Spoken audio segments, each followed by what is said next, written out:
2 spoon மிளகு, 1 spoon ஜீரகம், கொஞ்சம் மஞ்சள் தூள், 4 பல்லு பூண்டு, 40-50 கிராம் இஞ்சி, 4 வெத்தலை, 1/2 லிட்டர் தண்ணியில எல்லாத்தையும் வச்சிருங்க. வச்சுட்டு தண்ணியை கொதிக்க வைங்க. கொதிக்கிற தண்ணியில இதெல்லாம் போடாதீங்க. 250 ml ஆற வரைக்கும் கொதிக்க விடுங்க. இது ஜென்ரலாவே any bacterial infection, any fever, cold, கஃபம் சம்பந்தப்பட்டது, டைஜஷன் சம்பந்தப்பட்டது, ஜுரம், ஜலதோஷம், இதெல்லாம் எந்த ஃப்ளூவும் வராத மாதிரி நம்மள வந்து இம்யூனிட்டியை பூஸ்ட் பண்ணிவிடும். ஸோ இது மருந்து கிடையாது, ப்ரிவென்ஷன்.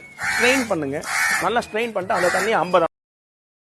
Download ShareChat. 2 ஸ்பூன் மிளகு, 1 ஸ்பூன் ஜீரகம், கொஞ்சம் மஞ்சள் தூள், 4 பல்லு பூண்டு, 40-50 கிராம் இஞ்சி, 4 வெத்தலை, 1/2 லிட்டர் தண்ணியில எல்லாத்தையும் வச்சிருங்க. வச்சுட்டு தண்ணியை கொதிக்க வைங்க. கொதிக்கிற தண்ணியில இதெல்லாம் போடாதீங்க. 250 ml ஆற வரைக்கும் கொதிக்க விடுங்க. இது ஜென்ரலாவே any bacterial infection, any fever, cold, கஃபம் சம்பந்தப்பட்டது, டைஜஷன் சம்பந்த